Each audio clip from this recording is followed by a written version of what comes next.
Il existe une force en toi qui sait exactement quoi faire. Elle te pousse à agir avec fermeté, à penser avec clarté et à avoir confiance en chacun de tes pas. Mais bien souvent, cette force est étouffée, suffoquée par le doute, la comparaison, les voix qui ont tenté de te convaincre que tu n'étais pas suffisant. Tu n'es pas né avec de l'insécurité. Cette insécurité a été façonnée petit à petit par des critiques qui t'ont marqué, par des échecs qui t'ont figé, par des attentes que tu n'as jamais pu satisfaire. Mais le stoïcisme nous révèle quelque chose de puissant. Tout esprit peut être entraîné à retrouver confiance en lui-même. Imagine à quoi ressemblerait ta vie si, à partir d'aujourd'hui, tu commençais à agir avec une confiance totale, sans peur de te tromper, sans attendre l'approbation de qui que ce soit, sans te bloquer avant même d'avoir commencé. Qu'est-ce que tu ferais? Quelle décision finirais-tu enfin par prendre? L'insécurité ne disparaît pas avec le temps. Elle s'affaiblit chaque fois que tu agis, même avec la peur. Et c'est exactement ce que je veux te montrer aujourd'hui. 10 pratiques stoïciennes, simples mais profondément transformatrices, pour dissoudre l'insécurité, retrouver ta clarté mentale et reconstruire la force qui existe en toi, même si tu l'as oubliée. Peu importe depuis combien de temps tu te sens bloqué, tu peux, oui, reprendre le contrôle de ton esprit. Et pour marquer ce nouveau départ, écris dès maintenant en commentaire. Aujourd'hui, je choisis d'avoir confiance en moi. Même si le doute est encore là, ce choix change déjà ta direction. Parce que la vie commence vraiment à changer lorsque tes décisions cessent d'être façonnées par le doute et commencent à être guidées par ta conviction.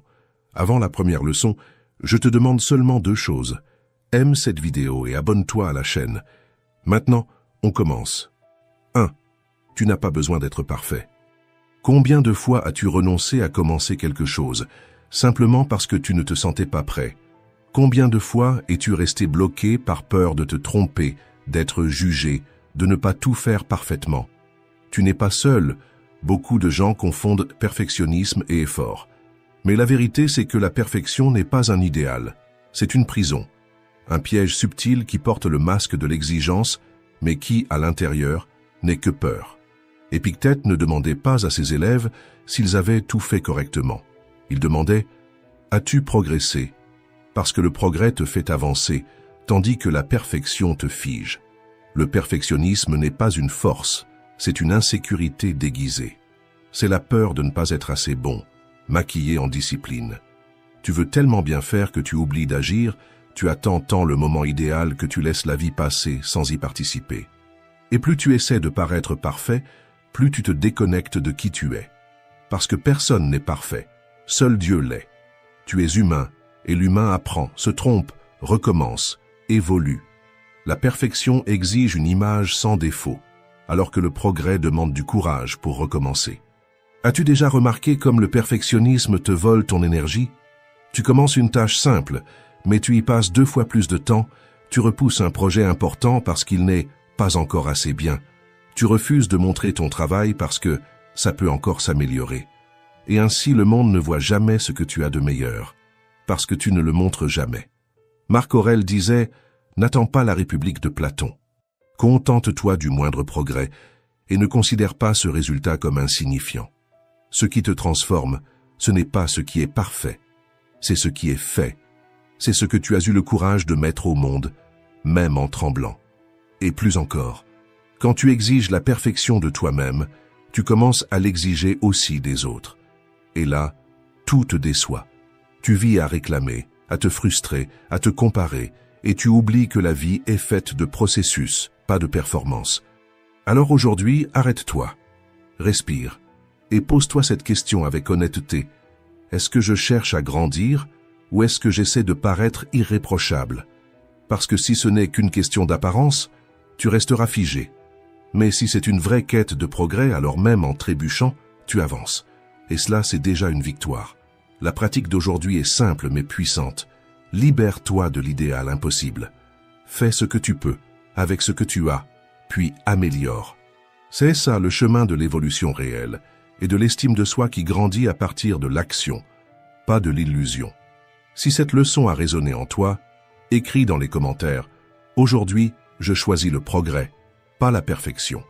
Parce qu'à chaque fois que tu agis, même avec la peur, tu envoies un message à ton esprit. Je peux me faire confiance. Et cette confiance vaut bien plus que n'importe quelle perfection. 2. Apprends à vivre avec courage. Cela peut paraître sombre, mais c'est l'une des idées les plus libératrices du stoïcisme. Memento mori. Souviens-toi que tu vas mourir. Marc Aurèle a écrit « Tu pourrais quitter cette vie à tout moment. Que cela guide ce que tu fais, dis et pense. » Ce n'est pas une menace, c'est un appel. Un rappel que le temps n'attend pas et que l'insécurité, qui te semble aujourd'hui immense, ne comptera peut-être plus demain. La vérité, c'est que la majorité de nos angoisses naissent d'illusions. La peur du regard des autres, la honte d'avoir l'air faible, le doute de ne pas être assez. Mais quand tu te souviens de la brièveté de la vie, ces illusions s'effondrent. Tu réalises que rien de tout cela n'a le poids que tu imaginais. Tu comprends que tu n'es pas là pour collectionner des peurs, tu es là pour vivre avec courage. Épictète disait « Pense à la mort comme à quelqu'un qui te regarde en permanence. Et laisse cela guider tes actes et tes pensées. C'est comme si la mort marchait à tes côtés chaque jour, non pour t'effrayer, mais pour te rappeler ce qui compte vraiment. Parce que dans 100 ans, personne ne se souviendra si tu t'es trompé de chemin, si tu as bégayé en public, ou si tu as oublié de mettre ton clignotant. Mais toi, tu sauras, même trop tard, que tu as laissé passer des expériences par peur d'être imparfait. Combien de rêves as-tu reportés à cause de l'insécurité? Combien de fois as-tu laissé passer l'amour, endormi ton talent, étouffé ta volonté, simplement parce que tu avais peur d'essayer, de te lancer? Réfléchis à cela. Tu es né avec un temps limité, et chaque fois que tu cèdes à la peur, tu choisis de survivre au lieu de vivre. Memento mori ne parle pas de mort, mais d'urgence. C'est un appel à se réveiller, avant qu'il ne soit trop tard. Alors fais cet exercice stoïcien. Place tes peurs face au temps, demande-toi. Est-ce que cela comptera encore dans 5 ans? La plupart du temps, la réponse sera non. Et cela, c'est libérateur. Tu vas comprendre que beaucoup de tes insécurités ne sont que de la fumée, et que le feu de la vie te demande de commencer maintenant, même avec la peur. La pratique est simple.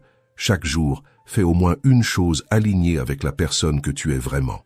Cela peut être petit. Remercier et dire non à ce qui te nuit, faire un pas vers ton projet. Mais fais-le, parce que la vie réelle commence quand tu agis, pas quand tu attends. Sénèque a dit « Tu pourrais ne pas te réveiller demain » ou, en te levant, ne pas revoir la nuit. Commence à vivre maintenant. Laisse dans les commentaires « Aujourd'hui, je vis avec courage » et plus que l'écrire, vis-le. Comme si chaque minute avait de la valeur, car elle en a. Et quand tu honores le temps, l'insécurité perd de sa force et ta vie commence enfin à prendre tout son sens. 3. Tu n'es libre que lorsque tu apprends à te maîtriser. As-tu déjà remarqué que parfois, celui qui te gêne le plus, c'est toi-même? Ce n'est pas l'autre qui te fait perdre ton calme, c'est ta réaction. Ce n'est pas l'imprévu qui ruine ta journée, c'est à quel point tu te laisses dominer par lui. Le stoïcisme nous enseigne que le véritable pouvoir commence quand tu apprends à te gouverner, et cela porte un nom, le self-control. Le self-control, ce n'est pas de la froideur, ni de la rigidité. C'est de la lucidité. C'est comprendre que tout ne mérite pas une réponse, que toute émotion ne mérite pas une scène, que tout élan ne mérite pas une action. Sénèque a écrit « Apprends à écarter la partie de toi qui te déçoit. Concentre-toi sur ce que tu peux contrôler. Et tu sais ce qui déçoit le plus. C'est quand tu te sabotes toi-même, quand tu exploses sur un coup de tête, quand tu dépenses ce que tu ne devrais pas, quand tu dis ce qu'il ne fallait pas dire, ou quand tu nourris des pensées qui ne font que t'enfoncer. Le self-control, c'est l'espace entre le déclencheur et la réaction. C'est le moment où tu choisis d'agir comme quelqu'un qui commande sa propre vie et non comme quelqu'un qui vit au gré de ses émotions. Tu ressens de la jalousie? Reconnais-la, respire, transforme-la en gratitude. Tu ressens de la colère? Observe, canalise, réponds avec clarté et fermeté. Tu ressens de l'anxiété? Reviens à l'instant présent, un pas à la fois. Tu n'as pas besoin d'être un robot. Mais tu n'as pas non plus à être l'otage de tes propres impulsions. Le self-control, c'est quand tu utilises ton esprit comme un outil, et non comme un ennemi.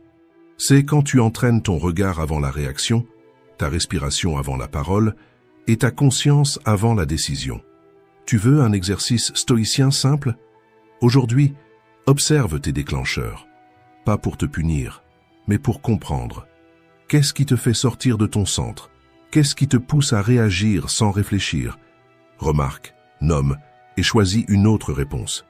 Parce que c'est ainsi que l'on construit une véritable force, dans le choix quotidien, de ne pas être dominé par le chaos intérieur, ni par celui de l'extérieur. Le self-control, c'est un entraînement, et chaque jour où tu te retiens, même quand tu as envie d'exploser, tu envoies un message à toi-même. Je ne suis pas une marionnette de mes émotions. C'est moi qui décide. La véritable sécurité naît quand tu réalises que tu peux te faire confiance. Pas seulement quand tout va bien, mais surtout quand tout dérape, et que malgré tout tu restes solide. 4. Tu as le pouvoir de changer tes croyances. Tu peux travailler dur, bien t'habiller, apprendre de nouvelles choses, mais tant que tu portes en toi une croyance limitante, tout te semblera plus difficile que ça ne l'est vraiment. C'est comme essayer de courir avec une chaîne attachée aux pieds. Tu fais des efforts, mais tu n'avances pas. Peut-être que quelqu'un t'a déjà dit que tu étais lent, paresseux, faible, incapable. Peut-être que tu as échoué une fois et décidé de ne plus jamais essayer. Peut-être même que tu ne te souviens plus exactement de ce qui s'est passé, mais ton esprit agit encore comme si c'était vrai. Ces voix anciennes ne crient pas, elles murmurent. Et le problème, c'est que tu y as cru. Épictète disait « Les gens ne sont pas troublés par les événements, mais par la manière dont ils les interprètent. » Autrement dit, ce n'est pas ce qui t'est arrivé, c'est ce que tu as commencé à croire après cela. Les croyances ne sont pas seulement des pensées, ce sont des racines. Elles s'enfoncent profondément et façonnent tout ce que tu vois, ressens et choisis. Et si ces racines sont pourries, ta vie pousse de travers, pleine de peur, pleine d'auto-sabotage. C'est pourquoi aujourd'hui, je te le dis, tu as le pouvoir de réécrire ton histoire mentale. Les stoïciens n'enseignaient pas que tu devais fuir la douleur, mais que tu devais la regarder avec lucidité. Défier la voix qui dit « tu n'en es pas capable », réfuter l'idée « tu échoues toujours », déconstruire la pensée « tu n'es pas fait pour ça ». Car peu importe qui a planté cela en toi, un professeur d'il y a des années, un membre de ta famille ou une pression sociale, ce qui compte, c'est que tu n'es plus obligé de le porter. Tant que tu ne questionnes pas ces croyances, tu resteras enfermé dans un moi qui n'existe plus. Tu as évolué, mais ton esprit continue de réagir comme si tu étais encore cet enfant rejeté, cet adolescent silencieux, cet adulte incertain. La vraie transformation commence quand tu arrêtes de répéter « je suis comme ça » et que tu commences à dire « je peux être différent ». L'esprit qui te sabotait peut devenir ton allié. Mais pour cela, tu dois cesser d'accepter chaque pensée comme une vérité, chaque peur comme un destin, et surtout, chaque critique comme une sentence.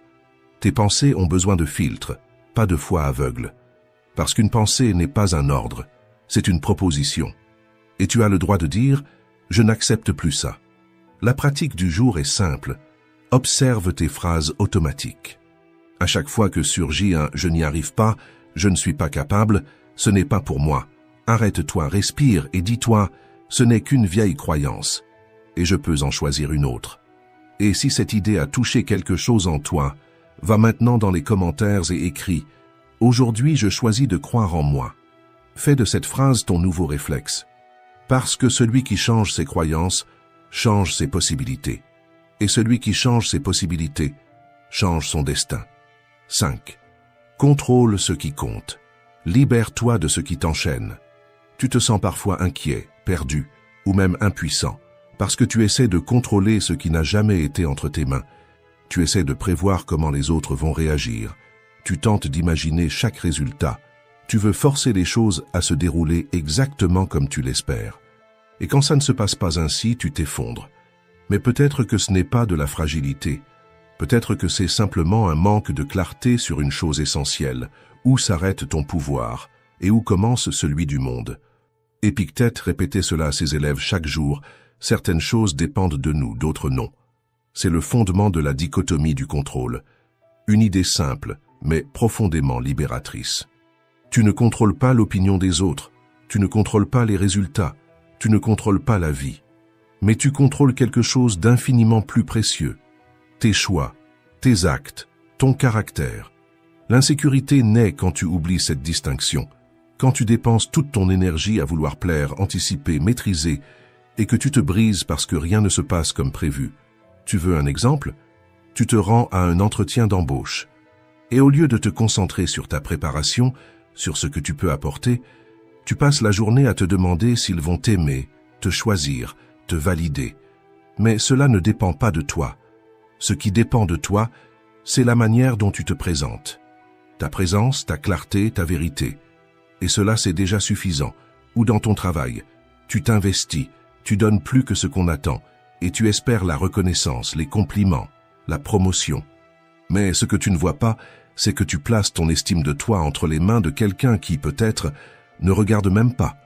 Et pendant ce temps, tu oublies de te demander « Est-ce que je reconnais ma propre valeur? Est-ce que je le ferais, même si personne ne le voyait ?» Sénèque a écrit que le véritable équilibre vient de la concentration sur ses propres actions et non sur les réactions des autres. Quand tu fais ce qui est juste, parce que c'est juste, et non pour être récompensé, une force intérieure naît, une force que personne ne peut enlever. Accepter la dichotomie du contrôle est difficile, mais c'est cela qui sépare l'anxiété de la sérénité. Parce que lorsque tu sais que tu as fait tout ce qui dépendait de toi, tu peux dormir en paix, même si le monde ne répond pas comme tu l'aurais souhaité. Cette paix n'est pas de l'indifférence, c'est de la sagesse. C'est savoir exactement où s'arrête ton devoir et où commence le cours naturel de la vie. Stephen Covey disait « La clé, ce n'est pas de donner la priorité à ton agenda, mais de programmer tes vraies priorités. » Et peut-être que la priorité la plus urgente aujourd'hui est celle-ci. Cesser de gaspiller ton énergie à essayer de contrôler l'incontrôlable. La pratique stoïcienne du jour est simple. La prochaine fois que tu te sentiras inquiet, fais une pause et demande-toi « Est-ce que cela dépend de moi ?» Si oui, agis avec clarté. Sinon, laisse aller. Respire et reviens à toi.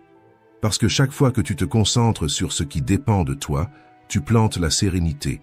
Et chaque fois que tu relâches ce qui ne dépend pas de toi, tu récoltes la liberté. 6. Découvre qui tu es vraiment. Le stoïcisme n'a jamais été seulement une théorie. C'est une pratique, une discipline, une plongée intérieure et, plus que tout, une quête de connaissance de soi. Les stoïciens n'étudiaient pas pour paraître sages. Ils réfléchissaient pour devenir conscients. Parce qu'ils savaient que la plus grande force d'un être humain ne réside pas dans les apparences, mais dans la clarté de ce qu'il est. Tu peux conquérir le monde, mais si tu ne sais pas qui est derrière tes décisions, tout s'écroule à la première critique, au premier faux compliment, au premier doute non résolu. Sénèque disait « Nous souffrons plus dans notre imagination que dans la réalité. » Et il avait raison. La majorité de tes peurs ne viennent pas de l'extérieur, elles vivent dans ton esprit, dans la façon dont tu interprètes les choses, dans la manière dont tu ressens chaque situation vécue. C'est pour cela que se connaître n'est pas un luxe, c'est une nécessité émotionnelle. Celui qui ne se connaît pas réagit, celui qui se connaît choisit avec conscience. Et cette différence change tout. La connaissance de soi, ce n'est pas s'asseoir en silence, en attendant des réponses mystiques. C'est avoir le courage de regarder honnêtement ce que tu ressens, sans fuir. C'est cesser de blâmer le monde et commencer à se demander « Qu'est-ce qu'il y a encore en moi qui permet cela ?» C'est comprendre que ta colère, souvent, cache une peur, que ta procrastination, souvent, dissimule un perfectionnisme, et que ton anxiété, souvent, vient de cette envie de tout contrôler. Et cela ne se découvre pas en une nuit. Cela se découvre en vivant avec plus de présence, en observant tes déclencheurs, en réfléchissant à tes schémas et en posant des questions qui dérangent, mais qui libèrent. Le stoïcisme est ce miroir. Il t'oblige à regarder. Et au début, tu n'aimeras peut-être pas ce que tu vois, mais c'est là que commence la transformation. Tu ne peux pas changer ce que tu ne connais pas. Mais quand tu commences à comprendre ce qui te motive, ce qui te bloque, ce qui te fait exploser ou fuir, tu prends du pouvoir, le pouvoir d'agir avec intention, de répondre avec équilibre, de t'affirmer avec fermeté, non par impulsion, mais par conscience. Alors, arrête de chercher des réponses à l'extérieur, commence à faire silence à l'intérieur. Observe ce qui te blesse, ce qui t'apaise, ce qui te pousse à cacher qui tu es. À chaque découverte, tu te renforces. À chaque vérité acceptée, tu te libères. Si cette leçon a touché quelque chose en toi, écris dans les commentaires. Aujourd'hui, je choisis de me connaître avec courage. Parce que plus tu te connais, moins tu as besoin de faire semblant. Et plus il y a de vérité en toi, moins le monde te déstabilise. 7. Change par choix, pas par survie. Le changement ne demande pas la permission, il entre, bouleverse tout, défait les certitudes, brise les routines et parfois, il brise le cœur. Mais ce qui fait mal, ce n'est pas le changement en soi, c'est notre résistance à l'accepter. Sénèque a écrit « Tandis que je parle du changement des choses, j'ai déjà changé. Rien de ce que nous voyons ne demeure. » Et il a complété avec la métaphore du fleuve « Tu ne te baignes jamais 2 fois dans le même fleuve, car ni le fleuve n'est le même, ni toi. Le problème, c'est que même en sachant cela, on s'accroche. On s'accroche à ce travail qui a perdu tout sens, à cette relation où il n'y a plus de réciprocité, à l'image de ce que nous avons été, comme si le passé pouvait nous sauver du présent. Mais il ne le peut pas, parce que la vie ne s'arrête pas. Et plus tu résistes, plus elle t'entraîne. La vérité, c'est que l'insécurité ne naît pas de la nouveauté. Elle naît de l'attachement à ce qui était. Elle naît de la peur de perdre le contrôle, alors qu'en réalité, ce contrôle ne t'a jamais appartenu. Les stoïciens ne craignaient pas le changement. Ils l'étudiaient, l'acceptaient et comprenaient que tout est éphémère. Le corps, le statut, les liens, la mémoire. Marc Aurèle disait « Tout est transitoire, aussi bien celui qui se souvient que ce dont on se souvient. » Et pourtant, on insiste à vouloir tout maintenir fixe, comme si la stabilité était synonyme de sécurité.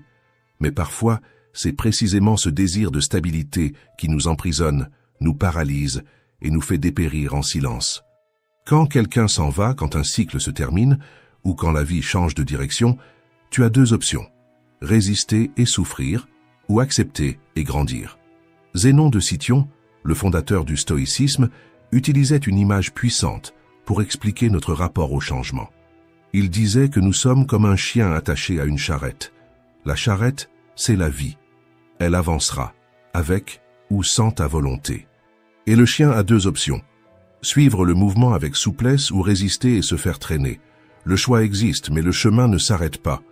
Plus tu luttes contre ce que tu ne peux pas contrôler, plus tu souffres. Mais quand tu acceptes, quand tu marches avec ce qui est inévitable, tu avances en restant entier. Accepter, ce n'est pas se résigner, c'est comprendre que chaque changement contient une invitation à évoluer, à se détacher de ce qui ne t'appartient plus, à s'adapter à de nouveaux chemins et à recommencer avec plus d'intention. Tu peux regarder une perte et ne voir que le vide, ce qui manque ou ce que tu as perdu, mais tu peux aussi regarder à nouveau, plus calmement, et voir l'espace qui s'est ouvert, la vie qui émerge devant toi. C'est difficile, oui. Parfois, la douleur est telle que tu te sens brisé, incomplet, mais même brisé, tu peux encore choisir d'avancer. Alors, au lieu de lutter contre l'inévitable, demande-toi, qu'est-ce que cela veut m'apprendre? Qu'est-ce qui, en moi, a besoin de changer avec ce qui change autour? Pratique cela. Observe une partie de ta vie où tu résistes encore. Ce peut être une relation qui ne te nourrit plus, un projet qui n'a plus de sens, une image de toi-même qui n'est plus d'actualité. Lâche prise. Comprends que lâcher prise n'est pas une faiblesse, c'est de la maturité. Et accepter est la première étape pour transformer ce qui ressemblait à une fin en un commencement. Avance avec le changement, pas contre lui. Parce que celui qui accepte le flux de la vie ne perd pas le contrôle, il gagne en liberté. Et là où il y a liberté, il y a force. Car rien ne te rend plus inébranlable que le courage d'aller de l'avant, même quand tout change. 8. Les mots que tu répètes deviennent des ordres pour ton esprit.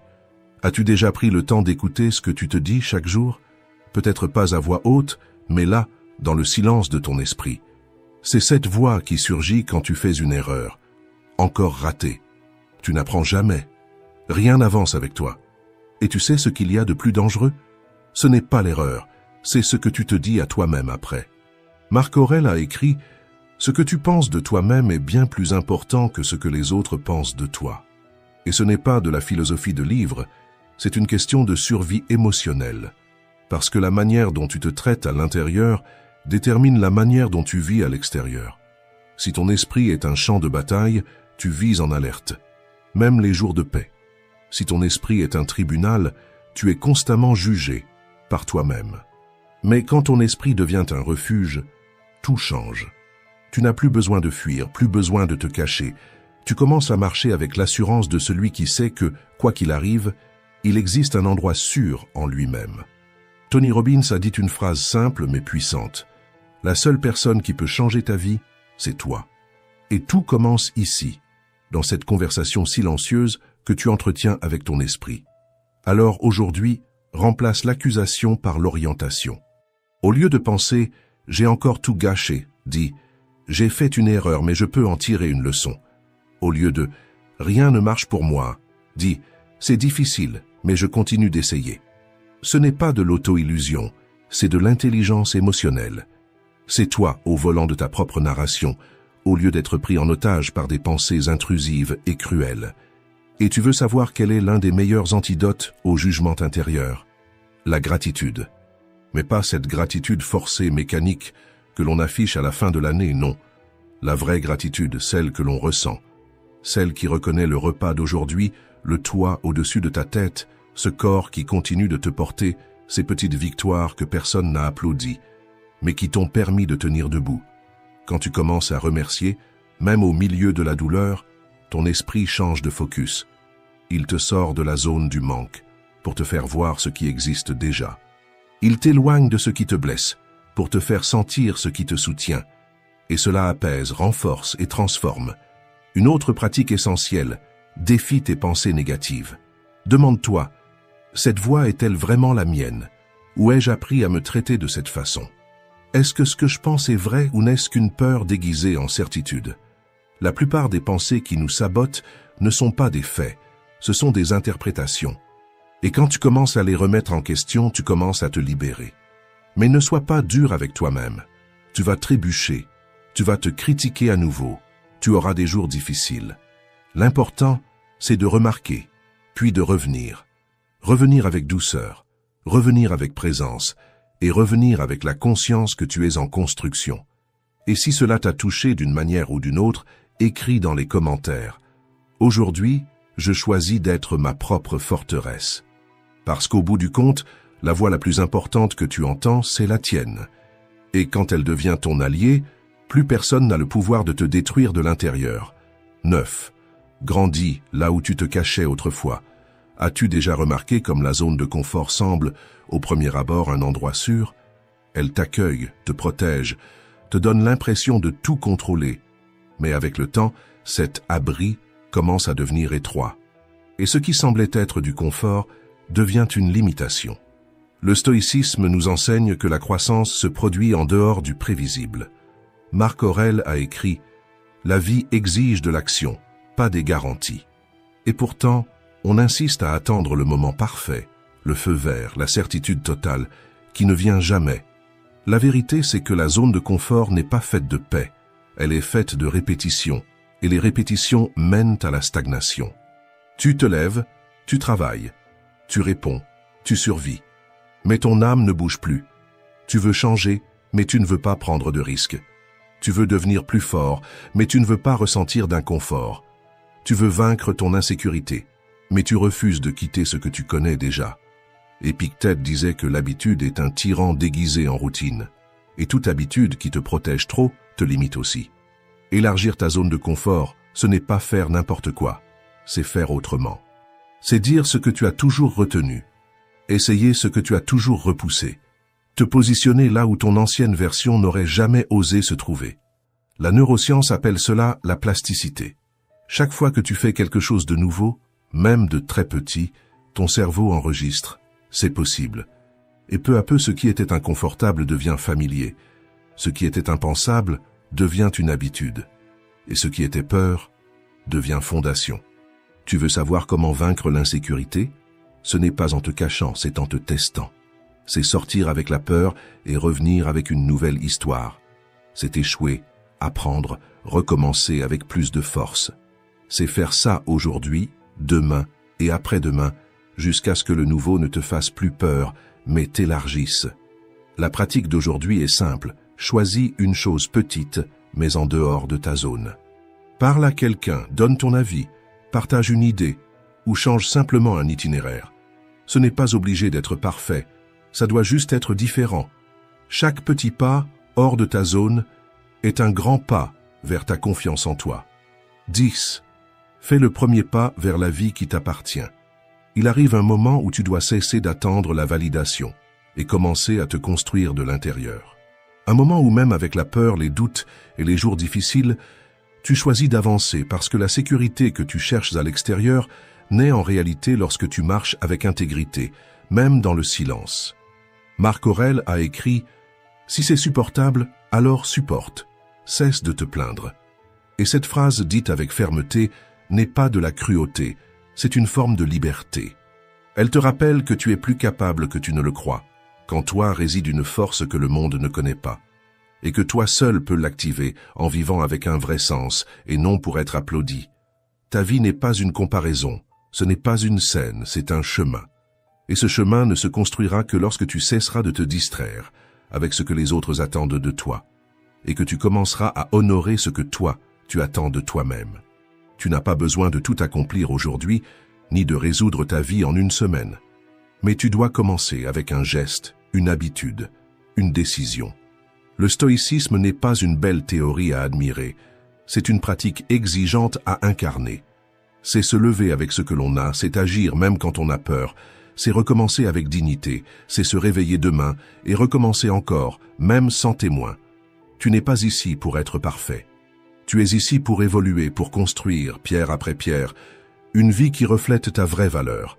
Et chaque petite action alignée avec cela est déjà une victoire. Alors aujourd'hui, choisis de faire un pas avec intention. Pas pour impressionner qui que ce soit, mais pour respecter la personne que tu es en train de devenir. Si ce parcours a résonné en toi, écris dans les commentaires. Aujourd'hui, je construis mon chemin avec fermeté. Et rappelle-toi, tu n'as pas besoin d'aller vite, tu as juste besoin de continuer. Avec vérité, avec clarté et avec courage. Parce que celui qui avance avec un but est déjà en train de gagner. Si tu es arrivé jusqu'ici, écris dans les commentaires « Courage stoïcien ». Comme ça, je saurai que tu fais partie de ceux qui vont jusqu'au bout. Et si cette vidéo t'a touché d'une manière ou d'une autre, rends cette énergie. Like, commente, partage et abonne-toi à la chaîne. Merci beaucoup d'avoir regardé. Combien de fois as-tu eu l'impression que la vie avançait, mais que toi, tu restais immobile? Tu te réveilles, tu travailles, tu survis, mais à un moment sur le chemin, tu as cessé de vraiment vivre. Et le plus dangereux, c'est que tu t'y es habitué. Tu t'es habitué à ce vide silencieux à l'intérieur, qui ne fait pas assez mal pour te faire tomber, mais qui ne te pousse pas non plus à avancer, avec une évolution qui se produit chez tout le monde, sauf chez toi. Mais écoute bien ceci. Rien ne change tant que toi, tu ne changes pas. La véritable transformation ne vient pas de phrases toutes faites, ni de promesses prononcées au nouvel an. Elle naît au fond de l'âme. Elle naît quand tu choisis d'agir autrement, même si tout autour de toi reste exactement pareil. Dans cette vidéo, je vais te montrer 10 leçons stoïciennes qui n'ont pas été créées pour t'amuser. Elles ont été faites pour te confronter, pour enlever la poussière de tes yeux, restaurer ta clarté, et te rappeler la force qui existe encore en toi. Si tu sens que ce moment est arrivé, écris dans les commentaires « Aujourd'hui, je change sans faire de bruit ». Et prépare-toi car quand ta conscience s'éveille, elle n'accepte plus de vivre une vie qui semble juste aux yeux des autres, mais qui n'a aucun sens pour toi. On commence. 1. Tu ne changes pas ta vie à l'extérieur si tu restes en désordre à l'intérieur. Combien de fois as-tu essayé de réparer le monde autour de toi, alors qu'en réalité, ce qui avait besoin d'ordre, c'était ton monde intérieur. Tu changes d'environnement, tu quittes ton emploi, tu démarres une nouvelle routine. Mais si ton esprit reste désorganisé, le chaos ne fait que changer de décor. Le schéma se répète, car le vrai problème n'a jamais été à l'extérieur. Épictète disait « Ce ne sont pas les événements qui nous troublent, mais le jugement que nous portons sur eux. » Autrement dit, ce n'est pas la vie qui pèse, c'est la manière dont tu l'interprètes. Ton esprit fonctionne comme un projecteur. Il ne reflète pas le monde tel qu'il est, mais tel que tu es à l'intérieur. S'il y a de la confusion, tu vois une menace. S'il y a de la peur, la moindre critique te blesse. S'il y a du manque, chaque silence semble un rejet. Tu crois réagir à la réalité, mais en fait, tu ne fais que répondre à l'histoire que tu as toi-même construite. Fais cet exercice stoïcien, maintenant. Pense à une situation réelle, quelqu'un qui t'a ignoré, une erreur que tu as commise, une faille qui te poursuit. Maintenant, pose-toi cette question. Est-ce que c'était vraiment si grave? Ou est-ce mon esprit qui a tout amplifié? Nietzsche a écrit « Il n'y a pas de faits, seulement des interprétations ». Et cela peut être inconfortable, mais c'est aussi libérateur, parce que si la douleur est née de l'interprétation, la guérison commence quand tu changes ton regard. Ne vis pas avec les yeux salis par les douleurs du passé. Ne réagis pas comme quelqu'un qui marche dans le noir en oubliant qu'il porte une lampe de poche dans sa poche. Cette lampe porte un nom, la conscience. Et elle s'allume avec des gestes simples, avec des questions sincères. Est-ce que je vois avec clarté ou avec peur? Cette réaction me rapproche-t-elle ou m'éloigne-t-elle de la personne que je veux devenir? Chaque fois que tu choisis la lucidité au lieu de l'impulsion, un verrou intérieur se déverrouille. Et quand tu répètes cela jour après jour, quelque chose de magique se produit. La clé commence à tourner. Et c'est là que tu cesses d'attendre que le monde change, et que tu décides enfin de changer le monde qui existe en toi. 2. Arrête de porter des mots qui ne te définissent pas. As-tu déjà été blessé par une phrase apparemment banale? Un commentaire lancé à la volée, un regard en biais, un silence qui ressemblait à du mépris? C'est étrange comme certains mots minuscules provoquent des blessures immenses. Ce n'est pas la force de l'offense qui fait mal, c'est l'endroit exact où elle frappe. C'est là où tu es encore vulnérable, là où quelque chose en toi n'a pas encore guéri. Sénèque disait « L'offense n'a pas d'existence propre, elle ne fait mal que si tu décides de l'accepter. » Imagine que quelqu'un écrive quelque chose de cruel, le glisse dans une enveloppe et te l'envoie. Mais quand cette lettre arrive, tu as deux choix, l'ouvrir et laisser son contenu empoisonner ta paix, ou la renvoyer à l'expéditeur, sans lire, sans absorber, sans porter.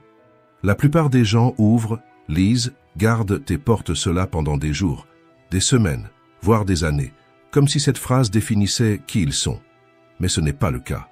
L'offense est comme un contrat. Elle ne prend effet que si tu signes. Fais maintenant cet exercice stoïcien. Souviens-toi d'un moment récent, peut-être un déjeuner en famille, où quelqu'un a lancé ce commentaire ironique typique sur tes choix. Tu es encore dans cette phase, avec ce ton de celui qui pense savoir mieux, de celui qui te juge de l'extérieur sans avoir la moindre idée de ce que tu vis à l'intérieur. Le commentaire était court, mais il a résonné longtemps. Tu t'es refermé, tu n'as plus profité de rien. Tu es rentré chez toi en portant cela comme si c'était une vérité. Mais, et si tu voyais les choses autrement? Et si tu te disais, avec fermeté, « Cela en dit plus sur lui que sur moi », parce que celui qui attaque, critique, rabaisse, ne fait que révéler son propre déséquilibre. L'autre ne décrit pas qui tu es, il projette ce qu'il est. Tu n'as pas besoin de répondre, tu n'as pas besoin d'absorber, et surtout, tu n'as pas besoin de porter. Virginia Woolf a écrit « On ne peut pas trouver la paix en évitant la vie. Et cela vaut aussi pour les offenses. Tu ne trouveras pas la paix en essayant d'éviter d'être critiqué, tu trouveras la paix en décidant de ce qui mérite ton énergie. Ta dignité n'est pas négociable. Ton âme n'est pas une décharge d'émotions toxiques et ta paix vaut plus que n'importe quelle provocation. Mais pour protéger tout cela, il faut une force rare. La force de ne pas réagir par impulsion, la force de respirer profondément et de continuer léger, la force de lâcher, sans haine, ce qui ne t'a jamais appartenu. Alors la prochaine fois que quelqu'un essaiera de te blesser, ne te demande pas seulement « Pourquoi cela m'a fait mal ?» Demande-toi avec lucidité « Cette douleur est-elle vraiment à moi ou est-ce que je réagis avec une blessure d'un autre temps ?» Tu n'as pas besoin de devenir une pierre, mais tu peux, oui, apprendre à ne plus en porter aucune. Écris dans les commentaires « Aujourd'hui, j'arrête de porter ce qui ne m'appartient pas. » Parce que la véritable liberté commence quand tu laisses tomber ce qui n'a jamais été à toi et que tu choisis d'avancer les mains et le cœur légers. 3. Le silence est une force déguisée en calme. As-tu déjà ressenti cette urgence de t'expliquer, de justifier chaque attitude, de répondre à chaque critique, de prouver que tu as raison? C'est comme si le silence était une défaite, comme si, en ne répondant pas, tu perdais quelque chose. Mais la vérité est tout autre. Le silence, lorsqu'il naît de la conscience, n'est pas une faiblesse, c'est une forme de maîtrise. Musonius Rufus, maître d'Épictète, enseignait « La parole doit être comme une épée dans son fourreau, aiguisée mais contenue. Mais la plupart des gens vivent l'épée à la main, prêts à couper, à réagir, à gagner des disputes qui ne valent pas la paix qu'on y perd. Ils veulent avoir raison, même si le prix à payer, c'est de perdre leur équilibre intérieur. Mais le stoïcisme propose une autre voie. Tout ce qui te touche ne mérite pas une réponse. Toute provocation ne mérite pas de scène. Toute critique ne mérite pas d'écho. Pense à cette situation. Lors d'une discussion entre amis, quelqu'un te critique brutalement, te provoque sous l'effet de l'émotion. Ton esprit hurle pour répondre, ta fierté réclame une revanche. Mais quand tu cèdes, que se passe-t-il?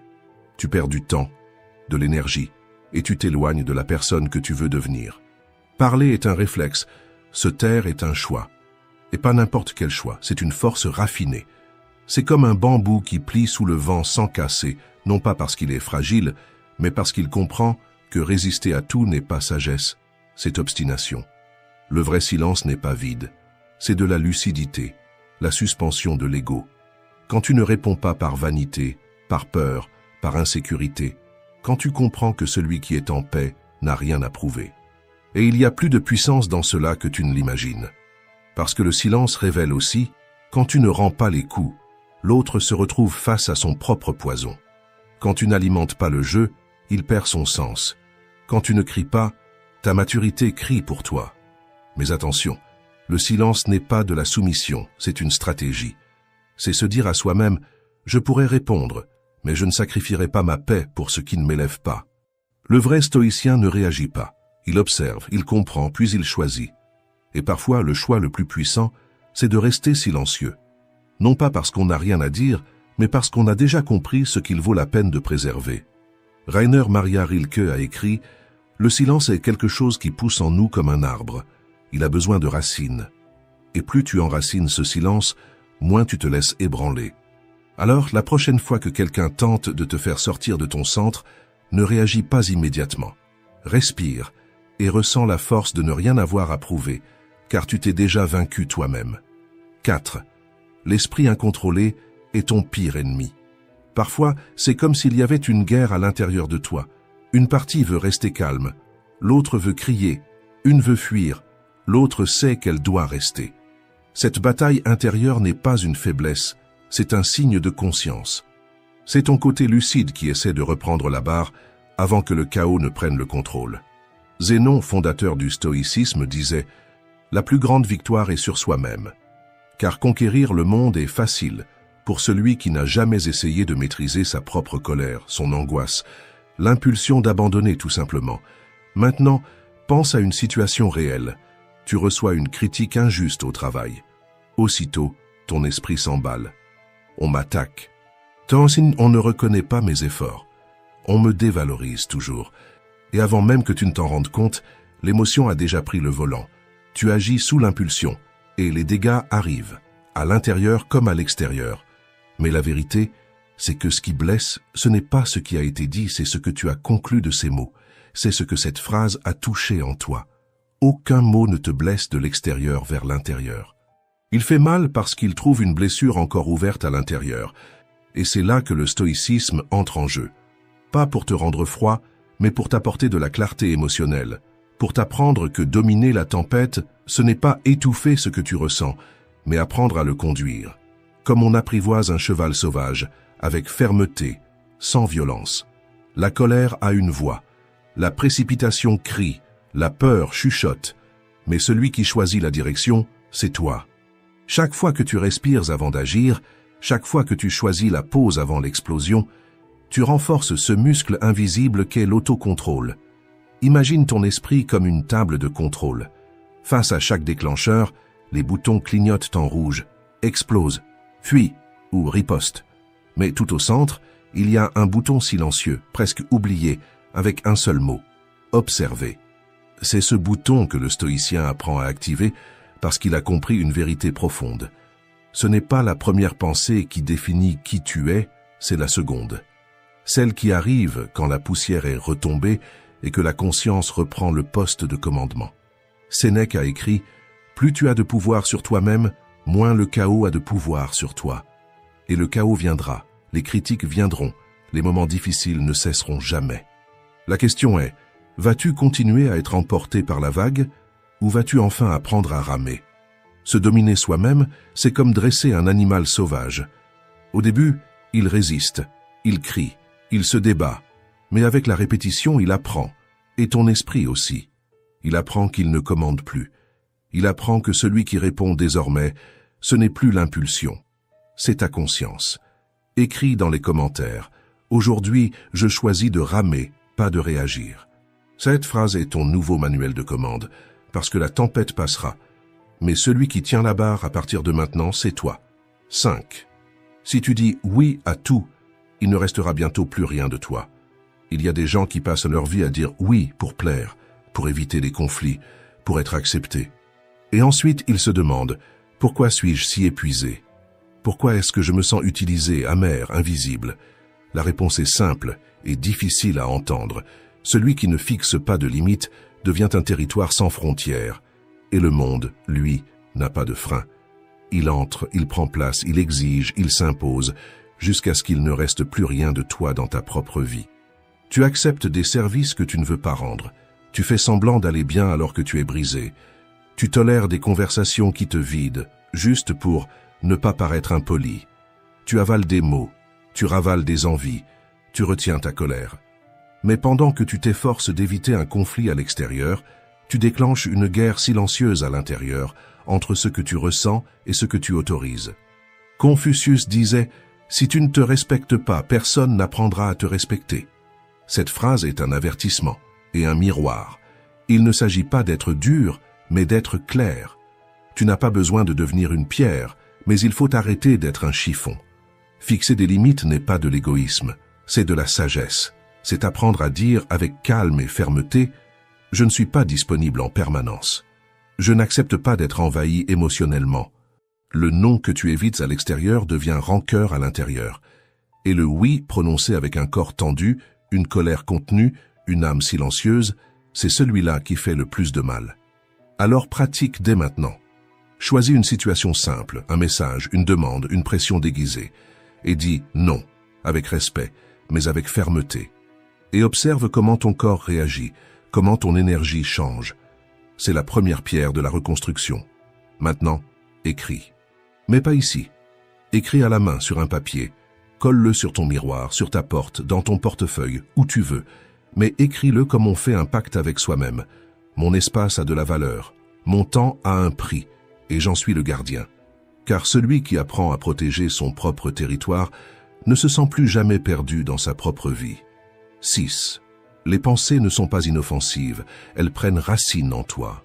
As-tu déjà remarqué comment certaines pensées reviennent comme des fantômes?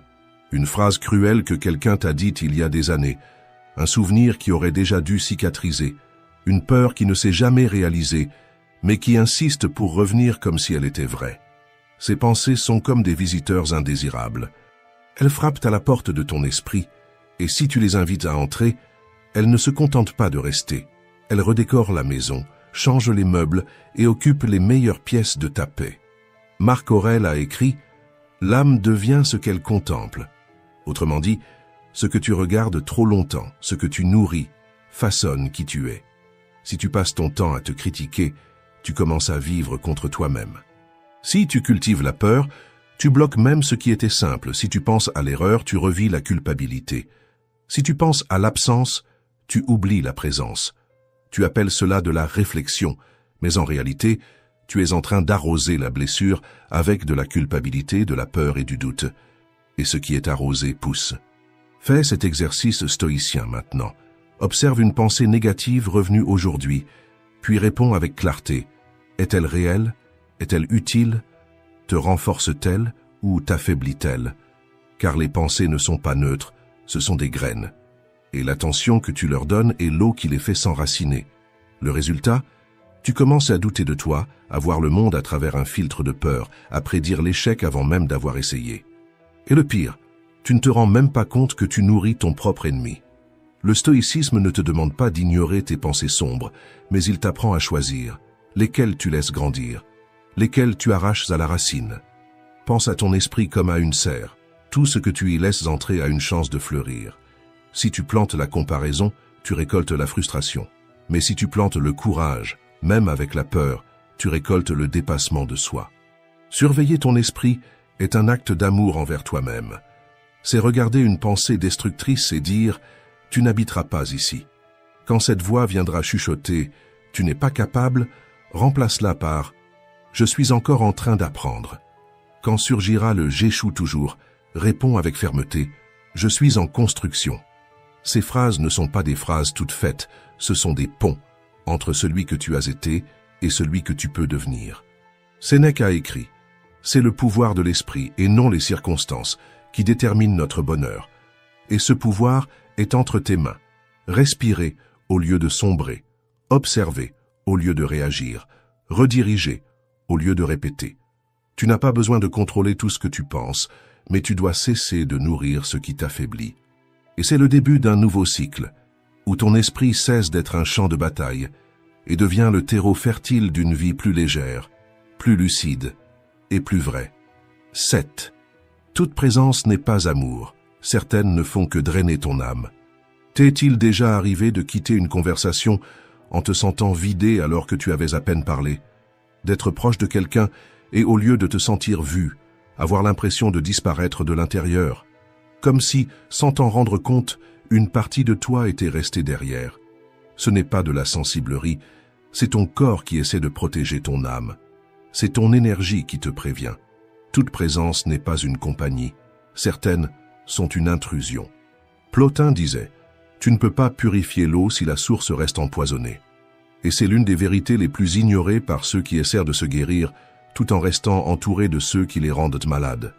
Tu peux méditer, faire une thérapie, chercher la clarté, mais si tu continues à ouvrir ton cœur à ceux qui te vident, tous tes efforts seront comme remplir un seau percé. Fais un test stoïcien maintenant. Pense à une relation qui semble demander plus qu'elle n'offre. Tu envoies des messages, tu écoutes, mais quand tu as enfin besoin d'être entendu, on t'interrompt. Quand tu te montres vulnérable, on se moque. Et quand tu te tais, on te le reproche. Et alors, tu rentres chez toi avec ton corps entier, mais ton âme en morceaux. Ce genre d'usure ne crie pas, il murmure, sous forme de blagues qui blessent juste pour rire, de conseils empoisonnés, de silences qui te font douter de ta valeur. Et le pire, tu t'adaptes. Tu réduis ta lumière pour tenir dans l'ombre des autres, jusqu'au jour où tu regardes ton reflet et tu ne reconnais plus qui tu es. Le stoïcisme ne prône pas l'isolement, mais il enseigne une chose non négociable. La vertu a besoin de respirer, et tu ne grandiras pas entouré de ceux qui t'étouffent. Tu n'as pas besoin de couper les liens avec haine, mais tu dois fermer certaines portes avec fermeté. Tu dois comprendre que l'amour de soi commence au moment où tu choisis d'arrêter de saigner pour ceux qui ne voient même pas qu'ils te blessent. Plotin revient comme un écho. Tant que la source est empoisonnée, tout effort de purification est inutile. Et la source, dans ce cas, ce sont les voix que tu as laissées s'installer en toi, des voix qui jugent, qui vident, qui te persuadent de te taire, pour maintenir une paix qui n'a jamais été réelle. Ton âme est une maison sacrée, et tout visiteur ne mérite pas la clé du salon. Certains entrent et dérangent, d'autres cassent, et il y a ceux qui vident tout et repartent, emportant avec eux ta force, ta joie, ton essence. Se protéger n'est pas de l'égoïsme, c'est de la conscience de soi. Tu peux dire non avec respect, tu peux partir sans culpabilité, tu peux protéger ta lumière sans t'excuser d'avoir brillé trop fort. Parce que ta lumière n'est pas à débattre. Elle n'a pas été faite pour se rétrécir dans des relations étroites. Elle a été faite pour éclairer et non pour supplier qu'on lui laisse une place. 8. La moitié de ta vie t'échappe pendant que tu vis en pilote automatique. Tu es au travail mais ton esprit est ailleurs. Tu es chez toi mais tu rumines le passé. Tu reposes ton corps mais tu portes l'anxiété de ce qui n'a pas encore été fait, toujours en train de courir, toujours absent. Lucain, un stoïcien à l'âme poétique, a écrit « L'espoir du futur et le souvenir du passé sont nos grandes voleuses du présent. Et le plus dangereux, c'est qu'elles volent en silence, avec douceur, pendant que tu crois être en train de vivre. Mais le passé est une photo qui a déjà perdu ses couleurs, le futur, une brume qui n'existe même pas encore. Seul le présent est réel. Seul le présent a du pouvoir. Et seul le présent peut être vécu. Tu peux avoir l'amour, la santé, la liberté, mais sans présence, rien de tout cela n'a de saveur. Car c'est l'attention qui donne une âme à l'expérience, C'est elle qui transforme un instant ordinaire en souvenir éternel. Le présent ne crie pas, il attend simplement. Il attend que tu t'arrêtes, que tu respires, que tu regardes, que tu ressentes, que tu écoutes sans hâte et que tu vois sans distraction. Le stoïcisme n'a jamais été une fuite, c'est une plongée. C'est être pleinement là où la vie se déroule. Sans vertu, il n'y a pas de présence. Sans présence, il n'y a pas de clarté.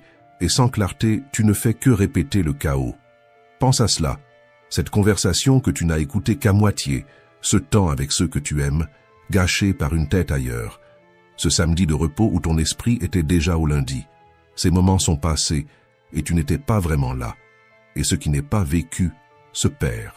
L'esprit absent devient un champ de bataille, anxieux pour ce qui n'est pas encore arrivé, blessé par ce qui est déjà parti, incapable de remercier, de se reposer, d'être simplement. Imagine ta vie comme une flamme. Quand tu es présent, elle brille, mais quand tu t'absentes, elle s'éteint. Et dans l'obscurité, tu commences à chercher la lumière à l'extérieur, alors que tout ce dont tu avais besoin, c'était d'allumer le présent de l'intérieur. La présence est un choix. Elle se trouve dans la première pensée du jour, dans le café savouré lentement, dans le regard que tu vois vraiment, dans le toucher qui a une intention, et dans le silence qui devient un refuge. Le stoïcien vit ainsi, ni prisonnier du passé, ni entraîné par le futur, mais les pieds ancrés dans l'instant, agissant avec clarté, écoutant avec sincérité, vivant avec plénitude. Si tu sens que tu es en train de te perdre, arrête-toi. Ferme les yeux, respire, et ressens ton corps, le son, l'air, et la vie qui se déroule ici et maintenant. Car tout passe, mais ce qui est vécu avec présence reste, et cela se transforme en éternité à l'intérieur de toi. Écris dans les commentaires, « Aujourd'hui je choisis d'être entier ». Cette phrase est plus qu'un geste, c'est un engagement de retour. C'est le moment où tu cesses de survivre en pilote automatique et où tu recommences enfin à vivre avec présence, avec âme, avec vérité. 9. Honore le corps qui te soutient. As-tu déjà remercié sincèrement le corps qui t'a accompagné dans tous tes jours difficiles? La poitrine qui a supporté l'angoisse sans s'effondrer, les jambes qui ont continué à avancer, même quand tout en toi voulait s'arrêter, les yeux qui ont persisté à voir l'espoir, même à travers les larmes. Nous vivons à une époque qui célèbre la performance, mais méprise le repos, qui exige des résultats, mais ignore les signaux silencieux de l'épuisement. Nous traitons le corps comme une machine qui ne peut pas faillir. Mais il n'est pas une machine, c'est un temple. Et les temples ne fonctionnent pas sur la base de l'exigence, ils fonctionnent avec révérence. Cléante, successeur de Zénon, enseignait « La véritable discipline n'est pas une guerre contre le corps, mais un pacte d'harmonie entre lui et l'esprit. Il n'y a pas d'esprit fort dans un corps brisé, ni de corps fort qui résiste à un esprit en détresse. Mais ce que nous voyons aujourd'hui, ce sont des âmes brisées dans des corps qui fonctionnent en mode automatique, ou des corps au bord de l'effondrement, essayant de soutenir des esprits qui ont crié à l'aide depuis longtemps. Et là où il y a cette déconnexion, naît une souffrance invisible, celle que personne ne voit, mais qui ronge de l'intérieur. Pense aux signaux que tu ignores. Cette douleur insistante, cette fatigue chronique, cette tension qui revient chaque jour, rien de tout cela n'est un hasard. Ton corps ne t'attaque pas, il essaie de te protéger. Les symptômes ne sont pas des ennemis. En vérité, ce sont des alarmes et des appels à l'aide.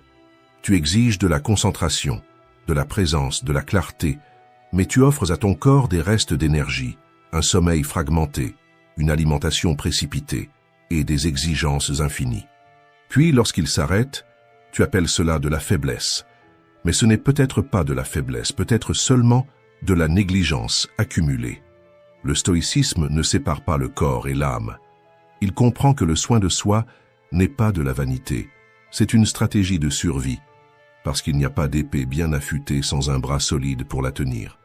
Et voici une question que personne ne pose. Ton corps est-il ton allié ou ton otage? Tu t'entraînes pour te renforcer ou pour fuir une douleur intérieure? Tu te nourris pour te nourrir ou pour te punir? Tu te reposes par respect ou seulement quand tu t'effondres? Les excès du corps cachent souvent des douleurs de l'âme. Et le corps, lorsqu'il est honoré, se transforme, de poids en force, d'outil en partenaire, d'otage en refuge. Aujourd'hui, Fais une pause. Demande-toi avec honnêteté. Qu'est-ce qui en moi a besoin de s'arrêter? Qu'est-ce qui en moi veut recommencer? Peut-être un étirement, un sommeil sans culpabilité, un repas sans précipitation, une respiration consciente. Choisis une action qui honore le corps qui te porte et engage-toi à prendre soin de toi, entièrement, sans division. 10. Arrête de demander la permission de vivre. As-tu déjà renoncé à faire quelque chose en quoi tu croyais, simplement par peur de ce que les autres allaient penser? As-tu déjà camouflé ton opinion juste pour mieux t'intégrer? Et combien de fois as-tu cessé d'être toi-même, simplement pour ne pas déranger? Tu ajustes tes gestes, tes paroles, tes décisions, et tu ne réalises même pas que, à chaque concession, tu t'éloignes de toi-même. Cette prison est invisible, mais bien réelle, et elle naît de la dépendance à l'approbation. Chiron de Sparte, un stoïcien peu cité mais d'une lucidité profonde, nous confronte avec une question qui tranche comme une lame. Combien de temps encore vas-tu retarder ta grandeur en attendant d'être accepté? La recherche d'acceptation est humaine, mais vivre en fonction d'elle, c'est attendre que l'autre te dise ta valeur, au lieu de la construire en toi. Le stoïcisme nous enseigne que notre dignité ne peut pas être entre les mains de quelqu'un d'autre, que notre paix ne doit pas dépendre du climat émotionnel des autres, et que la valeur de tes choix réside dans ta vertu, pas dans les applaudissements qu'ils provoquent. Tu peux être célébré par tous et te sentir vide, ou être incompris, et avancer quand même avec fermeté. Fais cet exercice maintenant. Repense à toutes ces fois où tu as avalé ton opinion, à ce « oui » que tu as prononcé, alors que tu voulais dire « non », ou à cette insécurité qui t'a poussé à te cacher. Observe à quel point tu t'es trahi, et combien cela t'a coûté. Celui qui vit pour l'approbation vit en négociant avec la peur. Aujourd'hui, c'est le patron, demain le partenaire, puis les abonnés. Et sans t'en rendre compte, ta vie est devenue une scène, belle à l'extérieur mais vide à l'intérieur. Mais il y a un point de rupture et il commence par le courage de te choisir, non par orgueil, mais par intégrité. Le courage de soutenir ta propre voix même si elle tremble, de suivre ton propre chemin, même s'il n'est pas applaudi. Imagine un arbre au milieu de la forêt. Il ne se courbe pas pour plaire. Il pousse dans la direction de la lumière qu'il sent être la sienne, sans jamais demander la permission. L'arbre ne cherche pas les applaudissements, il cherche des racines, et c'est pour cela qu'il fleurit. Toi aussi, tu es fait pour grandir. Mais grandir exige du risque, demande de lâcher prise sur l'opinion des autres, et t'oblige à arrêter de demander si tu peux, pour simplement commencer à être. La véritable admiration naît quand tu n'en as plus besoin, parce que celui qui vit avec vérité dégage quelque chose de rare, une force qui se ressent, une présence qui ne dépend de la permission de personne. Alors arrête-toi et demande-toi avec honnêteté, pour combien de regards as-tu repoussé ton authenticité? Pour combien d'opinions as-tu caché ta grandeur? Aujourd'hui, écris dans les commentaires « Je choisis ma vérité ». Cette phrase n'est pas juste un choix, c'est un point final à la peur, au doute et au besoin de rentrer dans le moule. Désormais, tu ne te courbes plus, tu grandis avec courage, avec clarté et avec intégrité. Si tu es arrivé jusqu'ici, aime cette vidéo, commente et partage avec quelqu'un qui est lui aussi sur le chemin du progrès. Merci d'avoir regardé.